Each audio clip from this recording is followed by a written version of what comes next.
తగ్గలేదు, చాలా బాధపడ్డాను. కానీ ఈ రాత్రి నేను తగ్గుతానేమో అనుకుంటున్నాను. ఎందుకంటే నాకు టైం అర్థం కాదు.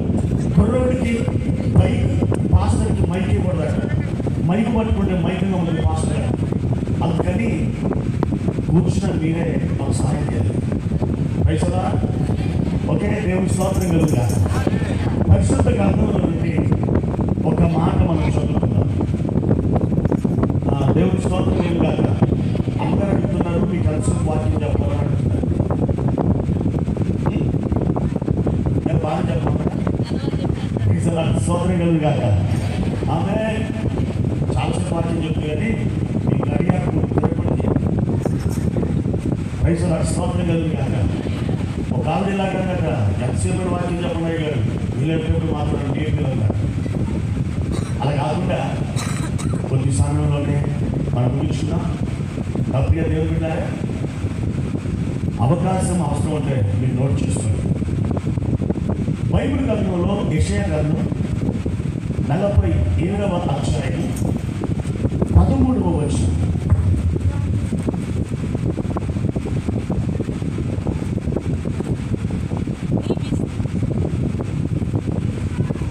నీ విస్తారమైన యోచనల వలన నీవు అలసి ఉన్నావు.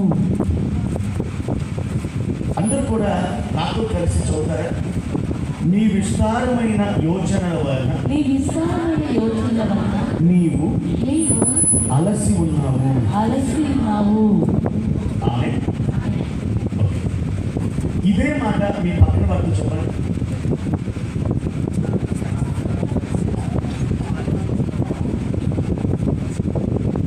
మీ పక్కన వారి పేరు అడిగి నీ అని దగ్గర వాళ్ళ పేరు పెట్టి, నీవు అని దగ్గర కూడా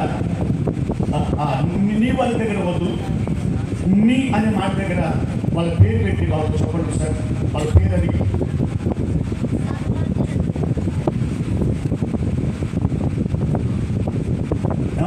పేర్లు ఇవ్వాలి. పేర్లు ఉన్నాయా? పేరు లేకపోతే రాత్రి వెళ్ళినప్పుడు నామకరణం చేస్తుంది. నీ విస్తారమైన యోచనల వలన నీవు అలసి ఉన్నావు. యోచనలు అంటే అర్థం ఏంటంటే ఆలోచనలు అని అర్థం. నీ విస్తారమైన ఆలోచనల ద్వారా, నీ విస్తారమైన తలంపుల ద్వారా, నీ విస్తారమైన ఆలోచనలను బట్టి నా బిడ్డ నీవు అలసిపోయావమ్మా. బాబు మీరు అలసిపోయారయ్యా.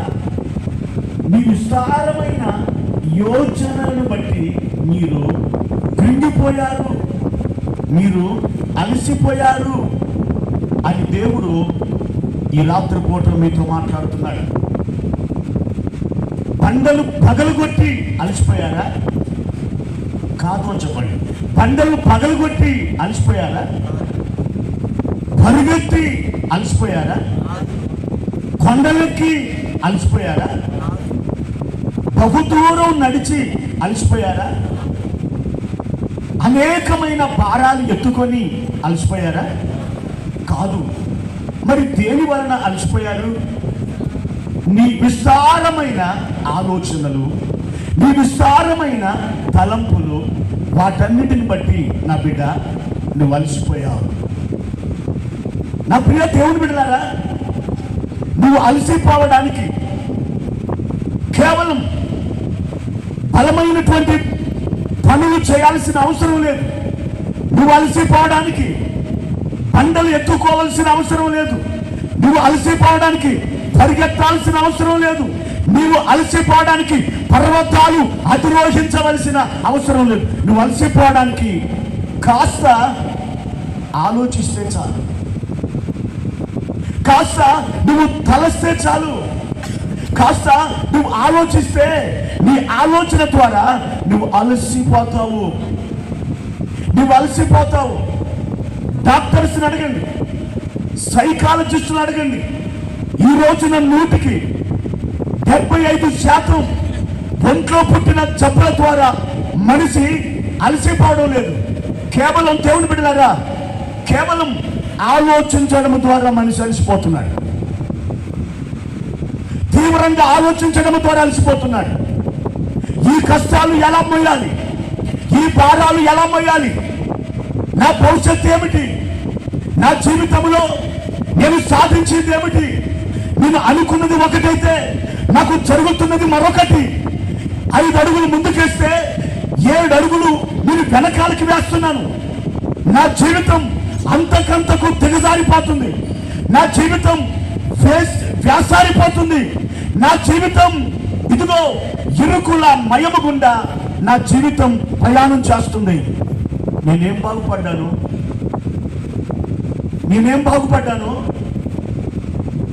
నా జ్ఞాపకానికి వచ్చిన దగ్గర నుండి ఫెయిల్, అపజయం, ఓటమి మీద ఓటమి. కానీ ఈ రోజున నేను ఏమి సాధించాను? నా ప్రియ దేవుని బిడ్డలారా, సగటు మానవుడు ఈ రీతిగా ఆలోచించుకుంటూ వెళ్తున్నాడు. ఈ ఆలోచన ప్రపంచంలో, ఈ ఆలోచన వలయంలో మనుషుడు తన ప్రాణాల మీదకి తెచ్చుకుంటున్నాడు. దేవుని బిడ్డలారా, ఈ రాత్రి పూట దేవుడు ఒక మాట మీకు చెప్పాలని ఆశిస్తున్నాడు. నా బిడ్డ, నీవు ఆలోచించి, నీవు చింతించి నీ ఎత్తును మూరడు ఎక్కువగా చేసుకోలేవు. నీ స్టేటస్ మారదు, నీ డిగ్నిటీ మారదు, నీ పరిస్థితి మారదు. నీ పరిస్థితులు మారడానికి నువ్వు ఆలోచిస్తే నీ పరిస్థితులు ఎంత మాత్రం మారవు. పైగా నీవు జటిలమైన అంధకార లోయల గుండా నువ్వు ప్రయాణం చేయాల్సి వస్తుంది. నీ జీవితం నీ చేతులారా నాశనం చేసుకోవాల్సి వస్తుంది. అందుకని నువ్వు ఆలోచించే అవసరం లేదంటున్నాడు. నాకు తెలిసినటువంటి 2 భార్యాభర్తలు ఉన్నారు. ఆ రాత్రి పూట వారు 10 గంటల సమయంలో ఇద్దరు కూర్చొని ఆ టేబుల్ మీద కూర్చొని వారు భోజనం చేశారు. భోజనం అయిపోయింది. వారు పడక గదిలోకి వెళ్ళారు. ఆ బెడ్రూమ్ లో వారు విశ్రాంతి తీసుకుంటున్నారు. అలాంటి టైంలో దేవుని బిడ్డలారా, రాత్రి 12 గంటల వేళకి ఆ భార్య కాస్త ఆ భర్త వైపు తిరిగింది. అలా తిరిగి చూస్తే ఆయన తన ఆకాశం వైపు చూస్తున్నాడు, ఆ సీలింగ్ వైపు చూస్తున్నాడు, ఇంటి పైకప్పు వైపు చూస్తున్నాడు. ఏమండి, నిద్రపోలేదా? ఎందుకండి అలా చూస్తున్నారు అని అడిగింది. ఏం లేదు, నువ్వు పడుకుంది. 1 గంట సేపటికి మరలా మెలకు వచ్చింది. ఆమె అతని వైపు చూసింది.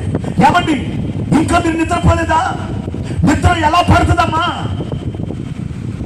అనేకమైనటువంటి అప్పులు, అనేకమైన రుణ బాధలు, నేను కట్టాల్సినటువంటి డబ్బులు, నేను చెల్లించాల్సినటువంటి అప్పులు విస్తారంగా ఉన్నాయి. నేను పెట్టినటువంటి ఆ గడువు దగ్గరకు వస్తుంది. రేపు ఇంట్లోకి వచ్చి ఇంటిలో సామాను బయటపడేసి తాళం వేస్తానని మొన్ననే పలానాయన వార్నింగ్ చనిపోయాడు. నీకు తెలియదా? నిద్రపోలేదా అని అడుగుతావు అమ్మాయి. ఎందుకు అలా మాట్లాడుతున్నావు? నిద్ర ఎలా పడుతుంది? ఆలోచన 3 గంటల సేపటికి మరలా ఆవిడ తన భర్త వైపు చూసింది. ఆ రాత్రి అతను నిద్రపోలేడు. ఆ బెడ్ మీద లేచి కూర్చున్నాడు. ఏమండి, అటు తిరిగి ఒత్తిగిలి పడుకో అనంటే ఆయన అన్నాడు, నాకు నిద్ర రావడం లేదు, నాకు నిద్ర పట్టడం లేదు. ఆవిడ అలాగే పడుకుంది. 5 గంటల సేపటికి ఉదయకాలం ఆ భార్యమ్మని లేచి తన భర్త వైపు చూసేసరికి ఆ భర్త ఎక్కడున్నాడో తెలుసా? ప్రియ దేవుని బిడ్డలారా, హాల్లో ఒక చైర్ వేసింది. ఆ చైర్ మీద కూర్చొని ఆలోచిస్తున్నాడు. ఏమండి, ఈ రాత్రంతా కూడా మీరు నిద్రపోలేదు, ఈ రాత్రంతా కూడా మీరు ఏదో ఆలోచిస్తున్నారు. అయ్యా, జరిగేది జరుగుతుంది, అనుభవించేది అనుభవిస్తాం. ఆ దేవుడే ఉన్నాడు, ఆ భగవంతుడే ఉన్నాడు. ఎందుకండి నువ్వు ఆలోచిస్తావంటే, నా స్థానంలో నువ్వు ఉంటే నువ్వు కూడా అలాగే ఆలోచిస్తావు. 10 మందిలో తిరిగేవాడిని, కాస్త నీతిగా బతికేవాడిని, మాట మీద నిలబడేవాడిని, నాకు కాస్త కూస్త ఊళ్ళో పని ఉంది. పలాని వాడు వచ్చి ఇంటికి తాళం వేస్తే నా తలకాయ ఎత్తుకొని తిరగలనా? ఎందుకు నిద్రపోలేదు అడుగుతున్నావు అని ప్రశ్నించాడు. 5 గంటల సేపటికి ఏ చైర్లో కూర్చున్నాడో ఒక్కసారిగా ఇలా గుండెని ఇలా పట్టుకున్నాడు. ఏంటండి దగ్గరికి వెళ్తే ఆయన అన్నాడు, నా గుండెలో నొప్పి వేస్తుంది అన్నాడు. వెంటనే